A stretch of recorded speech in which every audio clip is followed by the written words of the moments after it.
Hey, everybody. Welcome to our new podcast that has yet to be named. I'm Mia, and you are? Oh, I'm Jan. I'm Mia's husband. And I did not prep him at all for today's... I don't even know what we're talking about. For today's podcast. I honestly felt like that would be better. It would be more exciting. I'd feel like I'm interviewing you in a way, but I'll let you know what we're talking about in a second. But I just want to say this is our first episode, as you probably already know, and we want to thank you for tuning in. This is something that I've been wanting to do for a long time, and I dragged Jan along with me.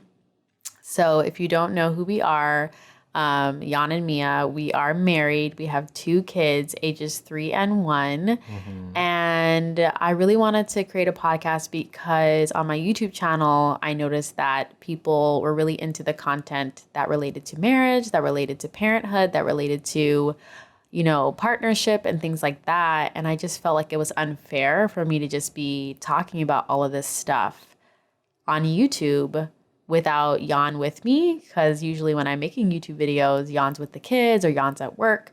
So I thought it would be cool to have a podcast where it's easy for Jan and I to hop on and discuss a topic every week and to have his perspective as well. I don't think it's really helpful if it's just like the wife's side or the mom's side talking about life. I think it's really helpful if we have Jan's opinion as well. So if you're listening to this with your partner, with your spouse, with your husband, or husband's listening to it with his wife, whatever, I just wanted this to be a resource for you guys. So bear with us as we figure out this whole podcast thing. The thing I love about podcasts the most is how casual the conversations seem to be. So I don't know, Jan, are you a podcast? Do you listen to much podcasts? You're a YouTube guy mostly. I'm more YouTube, but I often listen to YouTube videos as just audio.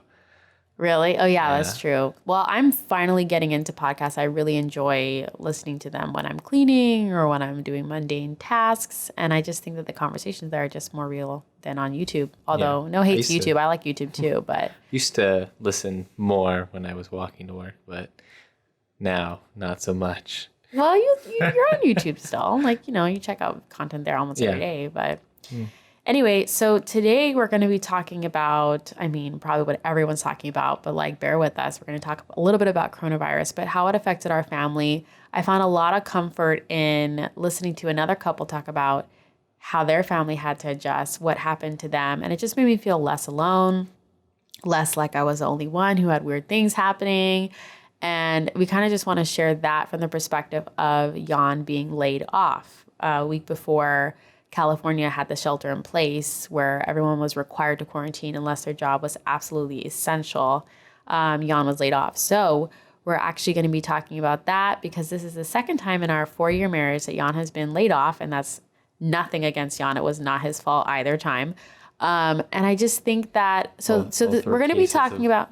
Go ahead. Both were cases of lost revenue. Yeah, lost revenue, company kind of falling apart from a financial... Quite a few people. Yeah, a part of big layoffs. Anyway, we'll get into the details. So just know that this conversation is about coronavirus and how it's affecting us. We live in California.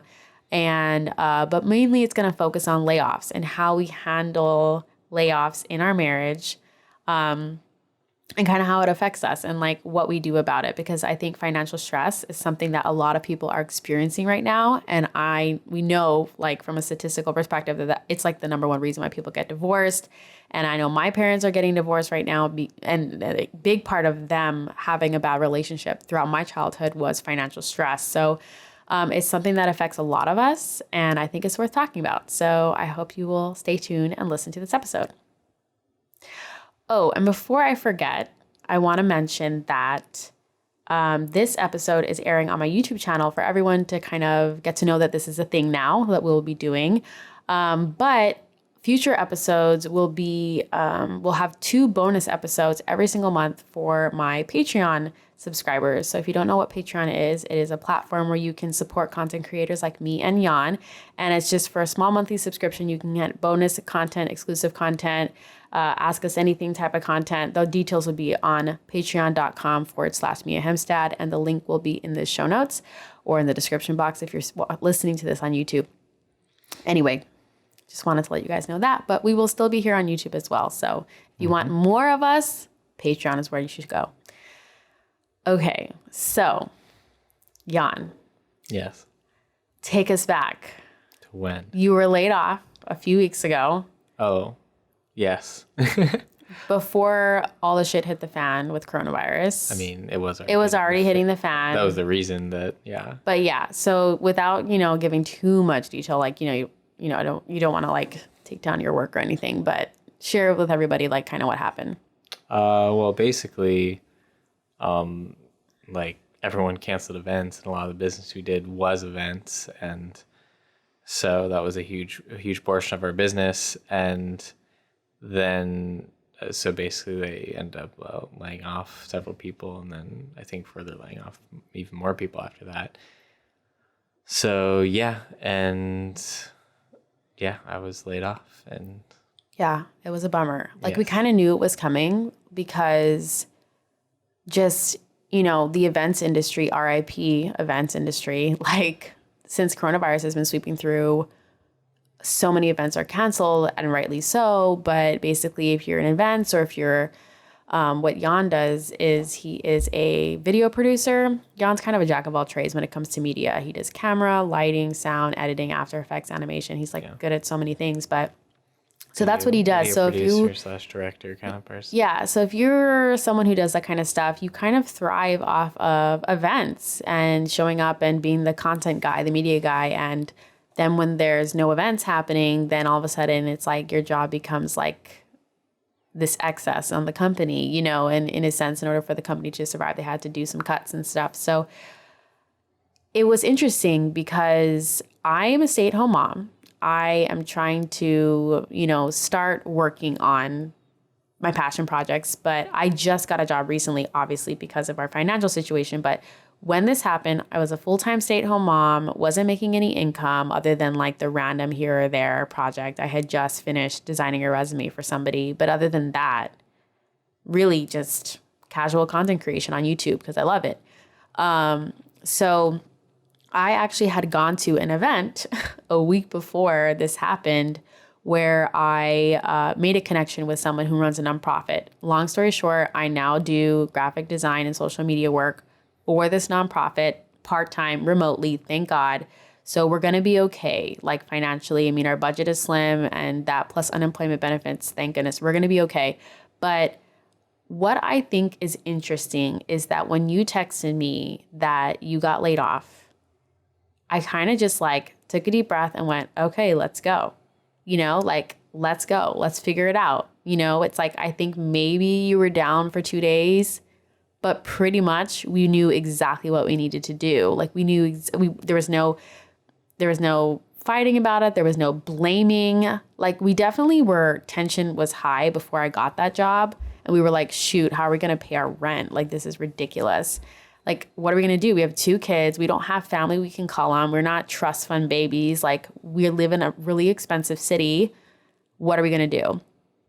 And I don't know if you realize how incredible it is that when shit happens in our lives, we don't blame each other, especially when it comes to money. And I think that that's something that we've had to work really hard on. And I think it goes back to how we handled the first layoff. So Jan and I have been married for 4 years, and we, like, right after we got married, you went back to work and the company had announced that they were going to be laying off a lot of people, but you were not laid off in that first shift of layoffs, right? No, there was a major layoff. But it was like half the company was just laid off. And that was right after we got married. Anyway, a few months later, I find out I'm pregnant. It was not planned. So I found out I was pregnant on a Wednesday. I was working at a coffee shop at the time. I had just graduated college. So I hadn't gotten a real job yet. And I was working at a coffee shop, waking up at 5 a.m., working weekends. I did not enjoy it, but I was doing it so that we could earn some money. And then I found out I was pregnant on a Wednesday. And then you called me on that Friday, 2 days later, that you were officially laid off.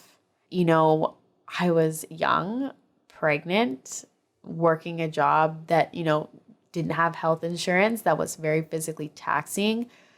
And I remember sitting at home, I just sat on the kitchen floor and had to kind of collect myself because being pregnant is really scary. Even when you're in a relationship that is committed and beautiful and wonderful and positive and healthy, it's still really freaking scary. You're like, we don't, like, to reiterate, Jan and I don't have like people we can just call up and say, hey, can you help us out with our rent and our student loans? And at that time we had your student loans, my student loans, and the car payment. We had just had a really expensive wedding because we were not smart, and we'll make a whole episode on that. It wasn't actually a very expensive I wedding. mean, considering how much weddings cost in San Diego, because San Diego is so expensive, our wedding was actually really cheap. Yes, it's but sub 10,000. Yes, but still, considering that we were both college grads, like we probably could have like reassessed the situation, maybe had less people. But anyway, that's another podcast for another day. But we are completely debt free, and that is another podcast for another day. We'd love to share with everybody how we became debt free. But that being said, we just got married, we had debt, we were living in a crap apartment, and here I find out I'm pregnant and my husband loses his job. So this is like 2 months after we got married. It was so fast, 2 or 3 months.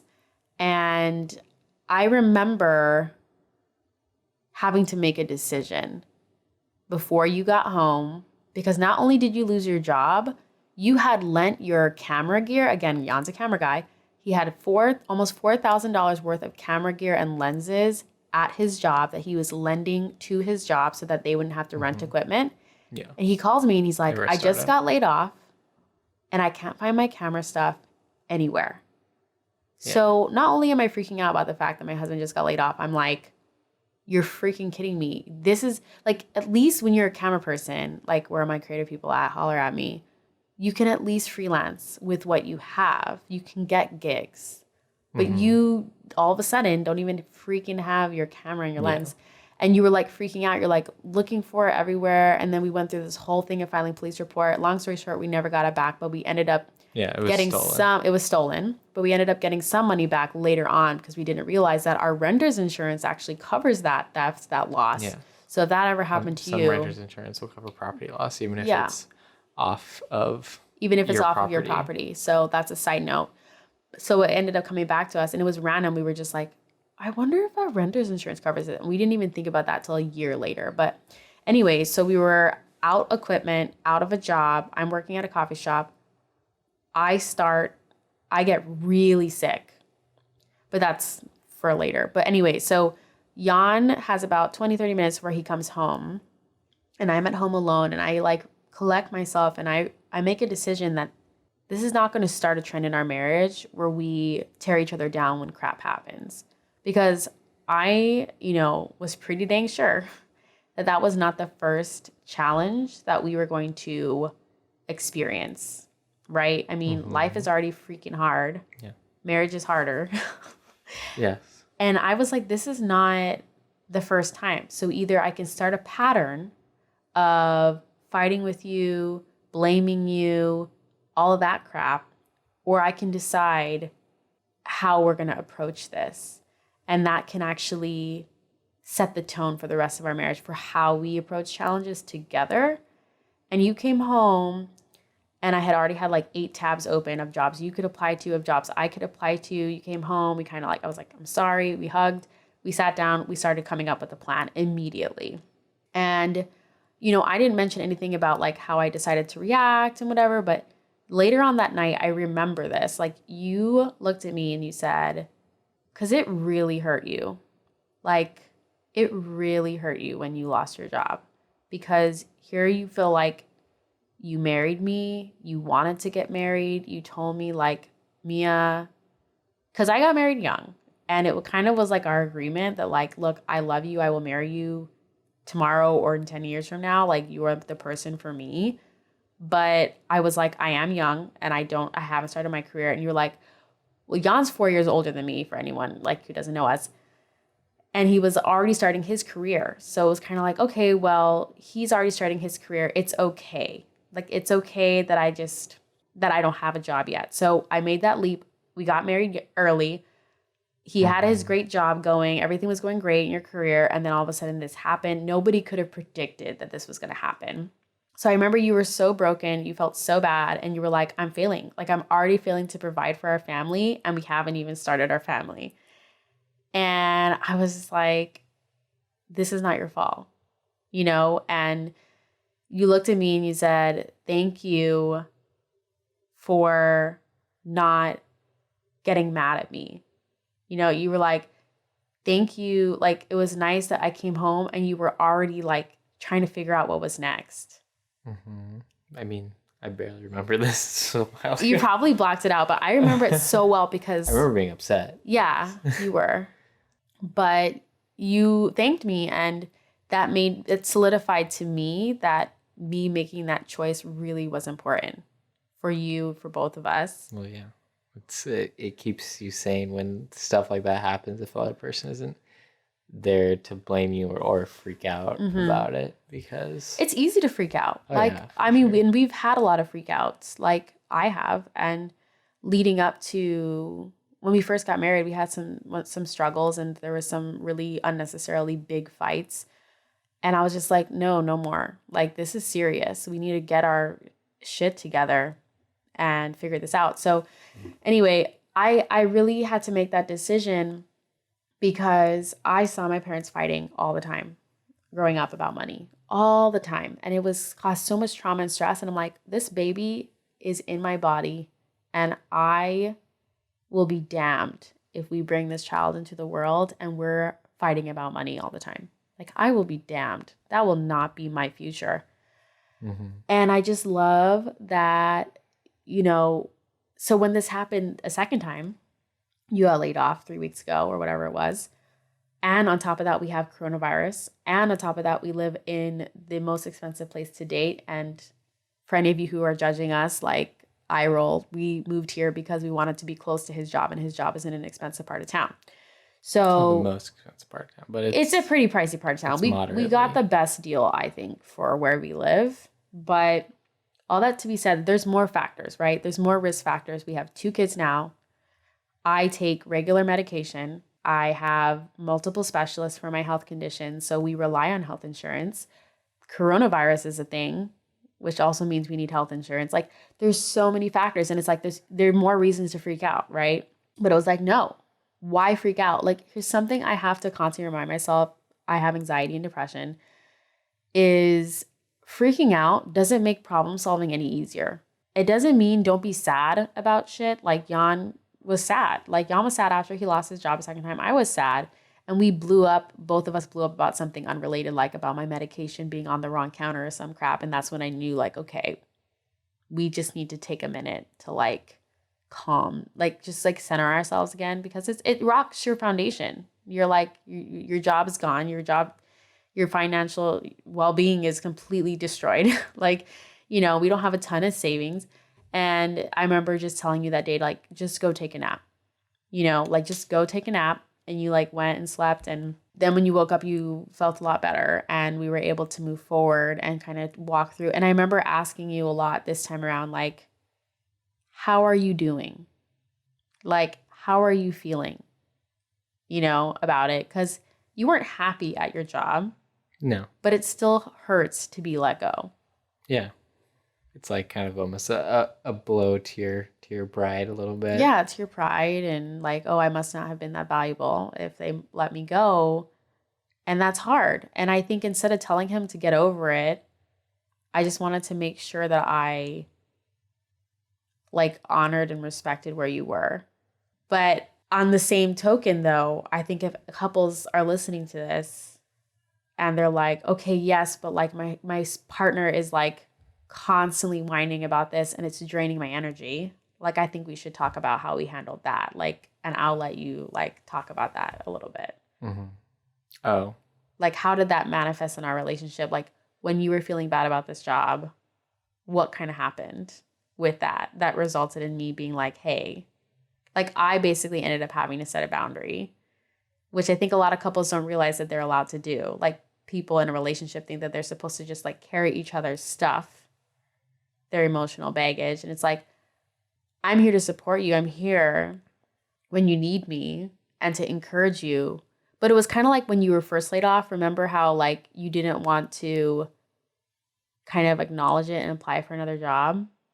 Remember? And then we had that like wanting to acknowledge it. Wasn't wanting to immediately jump into that. It was more just like, I guess, being emotionally bummed about it. You were, yeah. And then it was like avoidance behavior. Yeah. Because I didn't want to think about it. Yeah. And I think you would have found a job faster if I didn't find a job right away. So going back again, guys, the first layoff, I ended up finding a job 3 weeks later. I was taking medication for my morning sickness. I was super duper sick. It was so hard to go to work, but we were going to be okay. And then I think that kind of led to like my partner, well, my husband, not feeling the motivation to find a job right away. Mm-hmm. And I remember like keeping my mouth shut. But then I was looking, but not proactively. No, I was like applying like a couple jobs, like a week maybe initially. And I think that the reason why I'm bringing this up is not to like make you feel bad or anything. I think it's important for people to know that I want people to know that I started to feel resentful. And I started to feel resentful that you weren't like proactively looking for a job because I didn't speak up before it became a problem. Like I was just waiting for you to apply for more jobs or to like make my lunch or whatever to help me out because I had a hard time getting out of bed in the morning because I was so sick in the first trimester. And I'm bringing this up because I think that couples, I don't know where we learned it, maybe our parents' generation, but we think that we're just like supposed to read each other's minds. And it's like, if there's anything that's helped us in our marriage, it's the communication, right? Like we were reading in that book the other day. It was like, is there anything that we haven't discussed? We have like this couples book that has different questions for every day. And it's like, is there anything that we haven't discussed that we should talk about? And Jan was like, no, you keep most things on the table. Mm-hmm. And I was like, I know, but don't you love that about me? It was a joke. But like, we're very communicative, but it wasn't always that way. Like in the beginning of our marriage, I remember like, I'd get so angry that like you would do the dishes night after night after night after night. And then I would just explode at you and I would be so angry and I'm like in a rage. And it's just, it does so much damage to your love. May it also be noted that we had no dishwasher, so everything had to be hand washed. Clearly, you're still a little bit prickly about this. Like, just admit that you just hate doing the dishes. I really do hate doing the dishes. He hates it. He was it. We've had a dishwasher for a while. I'm not even talking about when we moved to our first apartment that had a dishwasher. Do any chore other than the dishes. Yeah, literally so he hates doing the dishes. But so I just never said anything, hoping that he would just do it. And then, of course, then the resentment builds up and the resentment turns into rage. So I know I'm not the only person who's gone through this in a relationship. And I'm telling you guys, from my personal experience, you have to just speak up about the crap that's bothering you right away. So when Jan first got laid off, I remember like not speaking up right away and then having to have this come to Jesus moment. Like, I really need you to step up and face your fears and know that you can go out and find another job. And then he did like in 2 weeks or 3 weeks. It was like so fast. It's like, mm-hmm. But the thing is, part of it at that point was also like the fear of, because I didn't feel like I was as like, I guess, valuable. Yeah. I mean, when you get laid off, you just feel like you must not be valuable. And that totally makes sense. In addition to that, it's like, it was only like, I'd only worked like a few jobs before that. Like, yeah. Which definitely contributes to the whole like insecurity of, can I get another job? Do I have enough experience? The answer to that is yes. Yes. You just need to actually apply for jobs. Yes. And what was the point I was trying to make from that? Oh, I'm talking about emotional baggage. Okay. So what I think a lot of partners do, and I think especially women, is we would just like go, oh, he's sad right now. Like he doesn't want to do this because it's, again, like you just said, like, I haven't had that many jobs. Will I get hired again? Will I be able to find a job? And as Jan said, and if any of you are facing this right now, and maybe you were laid off because of coronavirus, you will find a job again. You can do it. I think a lot of women struggle with holding the emotional weight, and I think vice versa. But I think like if you're like yeah, honestly, it's vice versa. But let me just give this example. In this example, my natural codependent instinct is to hold the space for all the emotions. Like, oh, he feels bad. I don't want to push him. I don't want to tell him to do this. He's not ready yet. I want to let him do it in his time. And that's fine. I think if you're not married and you don't have a baby on the way, maybe. But even then, I think there's a limit. I think if you've made a decision to spend your lives together, there's a responsibility that has to be had when both of you are paying the bills. And I remember I had a friend who she was really frustrated that her boyfriend wouldn't get a job and he wouldn't contribute to the bills, and he just wanted to do his like art or whatever. And look, Jan and I are both artists. Like we both, like today I made time. I took the kids out for an hour so that Jan could work on his YouTube video that he doesn't get paid to do. He does because he loves it. We support each other in our art. But this guy, going back to my friend, would not get a job. And so this girl is working 2 jobs, 7 days a week to pay all the bills, food, everything. He's not helping with any bills. And she's just so sweet. And she's just like, well, he's just not ready. He's bummed because he got fired from his last job. And I'm not trying to say that that's the way Yana is at all. What I am trying to say though is it's not your job to take responsibility for your partner's everything, right? Like, would you agree with that? Like, it's like you are still responsible for your career. Like it's not my job to find you leads and to like do all this. Like if you ask me like, hey, I could really use help with this piece, like then I'll do my best. Like I remember when you were writing emails, like I'm really good at writing emails and you were like reading me the emails that you were writing, or I would help you draft your emails. You support each other. Yeah, you support each other. But like ultimately, and I'm struggling to get my words out because guys, it's 9:48 at night and I've been working all day. But I just think that this is worth putting out there because I think a lot of couples are probably in this boat right now where one or both are laid off and there's probably tension and resentment and frustration and anger and fear.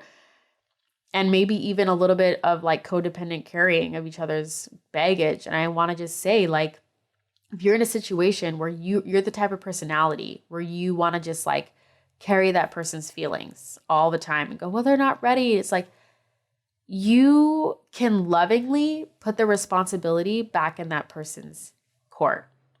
So, if I'm like, okay, hey, how are you doing? What's wrong? You're like, oh, well, I'm bummed because I don't have a job. And it's like, okay, well, yeah, that makes sense. Like, I'm really sorry that happened. Give that person a few days to feel their feelings. But then after that, you can go, hey, like, I really think it's time for you to start applying for jobs. Let me know how I can support you in that. And whether that's helping him with emails or helping keep him accountable, like, hey, can you make sure I applied for 3 jobs at the end of the day or something like that, but it is not your job to like check in on your partner every hour and be like, hey, did you apply for that job yet? Hey, I'm going to email you a job every hour. It's not your job to set notifications on your email for job. You don't want to micromanage. You don't want to micromanage. That's not respecting that person's freedom. You're not letting that person be responsible for their own shit. Like, it's just... Sorry, that's my watch. It's fine. It's just, it just leads to like unhealthy... There's a lack of boundaries there. We're married. We share everything.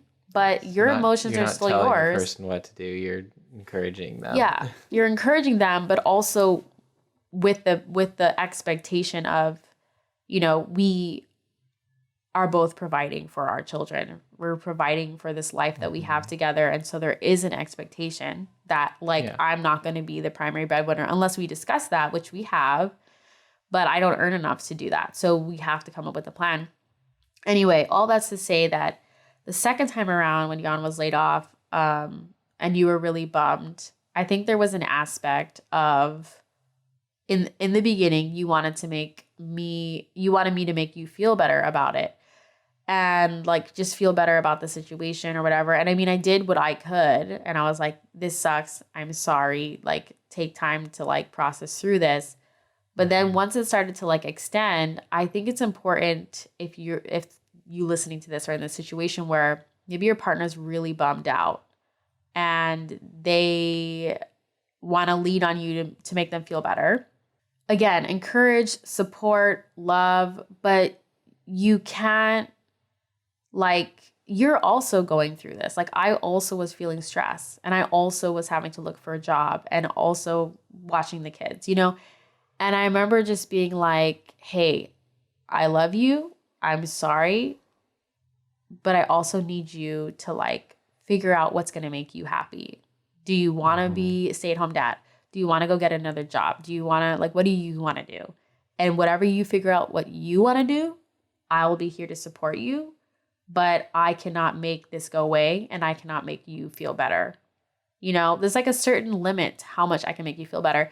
And it reminded me of something I actually learned from Will Smith, which is hilarious. But he was talking about him and his wife realized that they were making each other responsible for each other's happiness. So basically, I would be like, Jan, you're supposed to make me happy. And you'd be like, Mia, you're supposed to make me happy. That would never work. And that puts so much pressure on the other person. Yeah. And so sometimes that happens. So when bad things happen, it's like, I do the same thing too. When I'm feeling down or depressed, I go to Jan and I'm like, I'm upset, and I want him to understand, and I want him to get it, and I want him to make me feel better.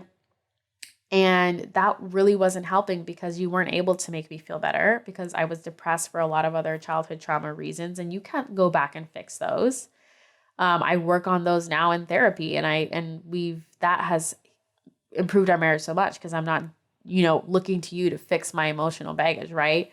But essentially, like, you can't expect your partner to make you feel better all the time. They're not responsible for your happiness. You are responsible for your own happiness. So I think it's so important if you're facing a layoff or a big challenge in your life or in your marriage to be that encouraging, loving, supportive partner, but don't take on that person's baggage onto your own shoulders. Like, I don't see how that could be healthy. Like, I think that even in a marriage where we share everything, we each still need to have our boundaries. Yeah. That's where I think nagging comes in. I think nagging comes when there's no boundaries. Like, if I was constantly just like, Jan, do this, do that, stop doing this, stop doing that, like that micromanaging thing, that wouldn't be me respecting your boundaries, your freedom, your ability to pursue your interests. Like, and I'll admit, sometimes it's hard. Sometimes I get a little naggy. And now I know that when I'm acting like that, it's because there's something in me I need to fix. Like, I'm not happy, and I'm like thinking that micromanaging you somehow is going to make me feel better, and it's not.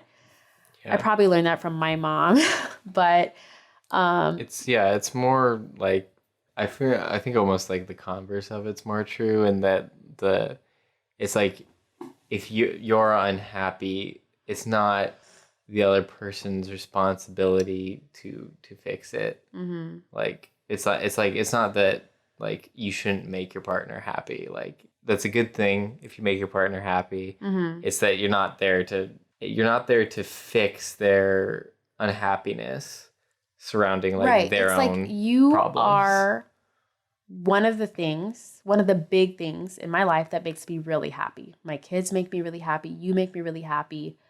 Creating things makes me really happy.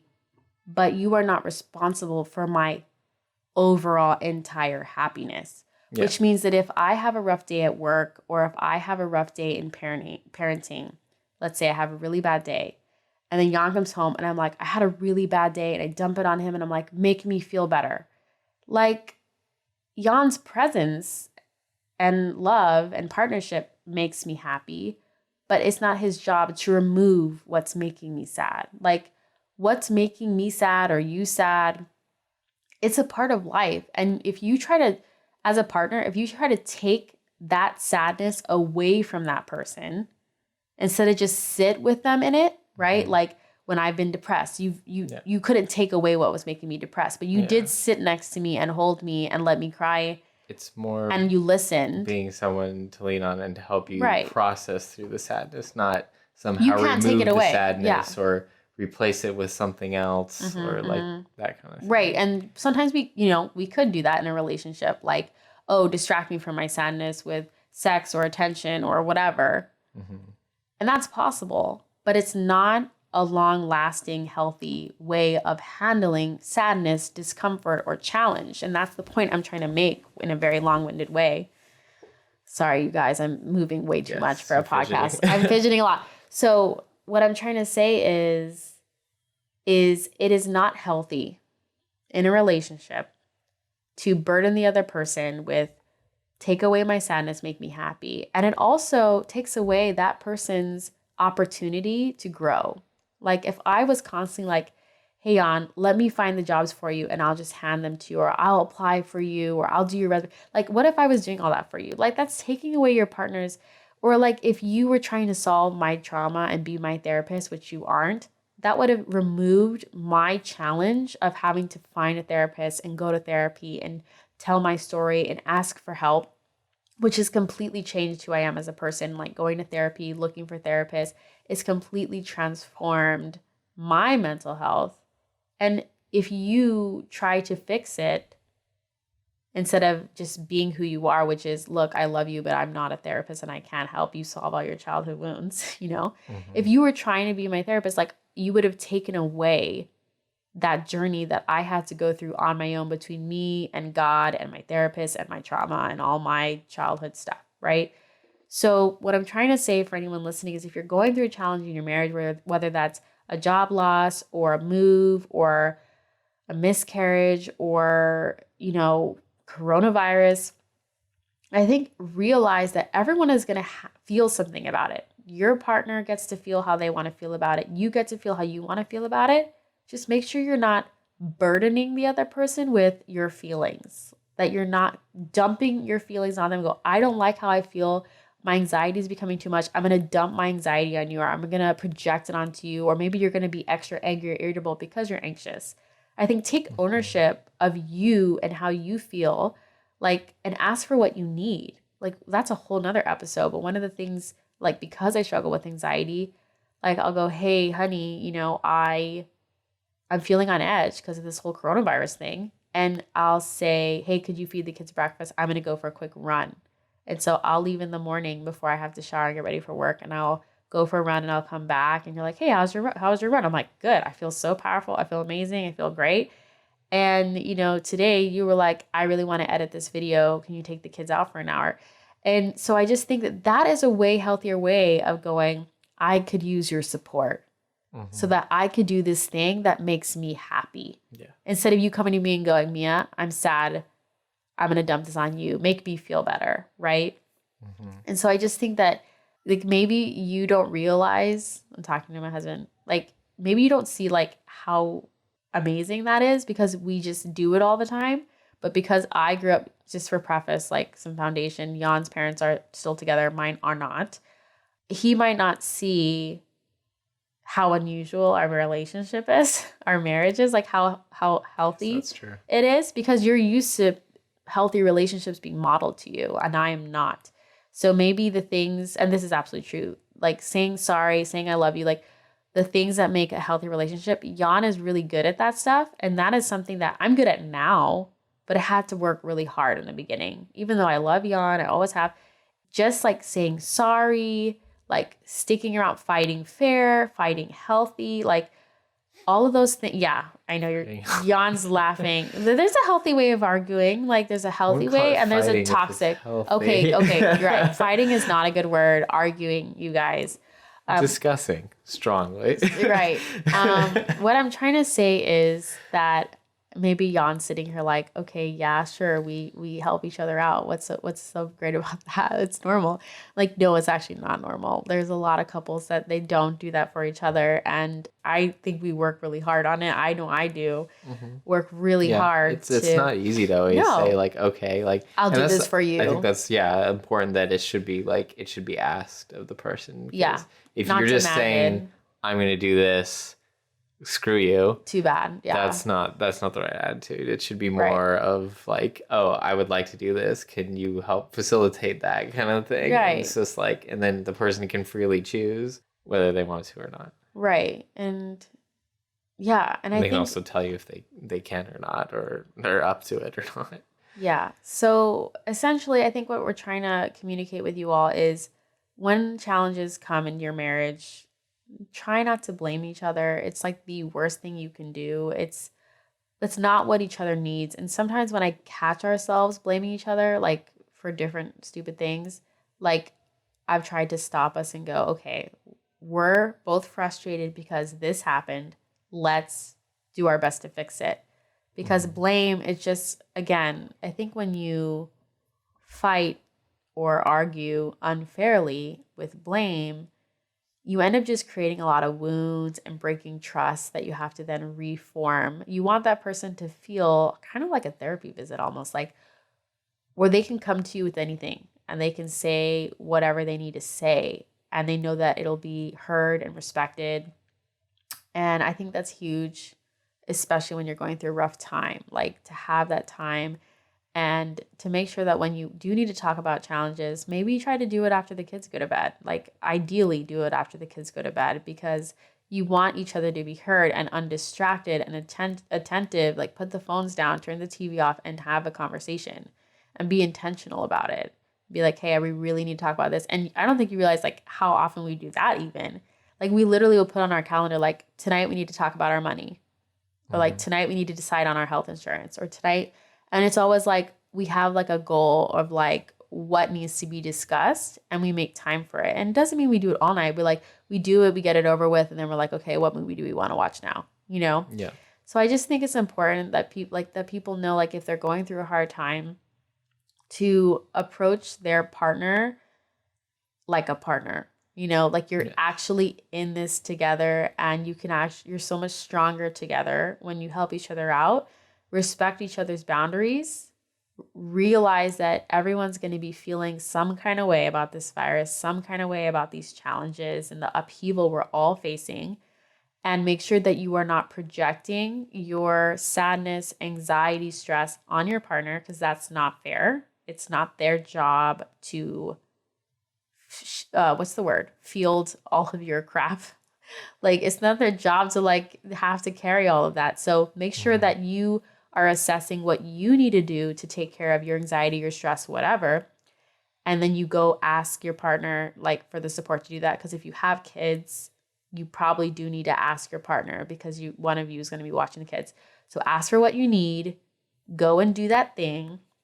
And then you're going to be able to come back into your relationship way more whole, way more calm, way more level-headed, and know, especially if you're the type of person that's like really sweet and generous and you don't like when people are sad and you want to remove the sadness, know that if you try to take away your partner's responsibility to find another job, to take care of their health, to, I don't know, exercise or eat better, if you take away your partner's responsibility to do that or to learn that because you don't want them to experience any pain or growth pains or whatever, you are not only crossing a boundary that's going to make your partner dependent on you, you are removing your partner's opportunity to learn and grow and to have this challenge shape you because, and even if someone's listening, it's like, there's no opportunity here in this coronavirus crap. I got laid off, Mia, be quiet, whatever.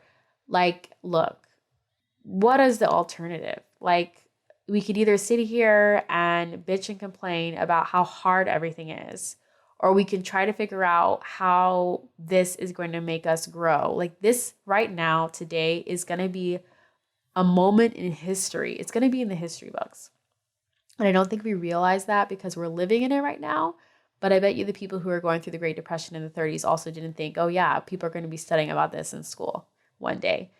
So when we've learned about the Great Depression or we learn about World War II, we read about people who like survived through that stuff and overcame and what they learned when they came home or whatever. And just know that this time can be formative for you if you let it be. It could either crush you if you let it, or it could form you. And I think you and I subconsciously or consciously are choosing to have it form us. And that was the same thing that happened when you got laid off right after I found out I was pregnant. I decided that this was going to be formative for our marriage. We both did. The way we acted, we were choosing for it to be formative in our marriage in a good way. It could have been, oh, that was the thing that like caused so much fighting in our marriage for years to come. or that was the thing that laid the foundation for how we tackled problems. Like every time we have a big problem come up, we are able to reference the way we acted 4 years ago. And that was acknowledge how we're feeling, spring into action, take care of ourselves, and ask for what we need. Don't blame, don't bitch, don't whine, don't drag each other down. Like we're in a partnership. And I think more than ever, it's important now that we have 2 little kids who look at us and are modeling us and absorbing everything we say. Like literally everything we say and do. It's ridiculous how much our kids say everything that we say. It's scary. I'm like, don't say that out loud. And do everything we do. And do everything we do. So anyways, I hope you guys got some value out of this episode. We're going to be talking about more topics relating to marriage and parenthood and even just the adjustment to becoming parents, because I think that's something that nobody prepared us for, like how that was going to shift our marriage, the way we relate to each other, our intimacy, like so much. Yeah, people always make it sunshine and roses and don't talk about how much of a mindset shift and like everything shift that it is. It's like a huge change. It was brutal. In a very short amount of time. In a very short amount of time, all of a sudden you're both sleep deprived, exhausted. Anyway, we got more topics. And if you have any requests, please leave them in the description. We want this podcast to be a resource for you so that when you're feeling alone or overwhelmed, you can plug this into your ears and go, okay, there's another couple out there that is wading their way through all of this mess. It's interesting that our first podcast episode is right in the middle of like this coronavirus stuff hitting the US, but maybe it was just meant to be that way. All right, you guys, thank you so much for tuning in. Please make sure to share this podcast with someone and go to iTunes and rate and review the podcast because that will help us get it into more earbuds. But other than that, stay in touch. Jan and I are both on Instagram. DM us if you want to hit us up and reach out about anything. And that's pretty much it. And hopefully the next time you guys will tune in, we'll have a name for the podcast. And I'll have more to say because I'll probably have thought about what we're actually talking about. You did great. I think, John. I feel like I only contributed very minorly. You did a great job. And yes, I did talk a lot, but honestly, just setting it up, I'm the extrovert, Jan's the introvert. And so in general, I probably will be talking the most. So, I mean, all right, you guys, thank you so much. We will see you next time. Bye. Bye.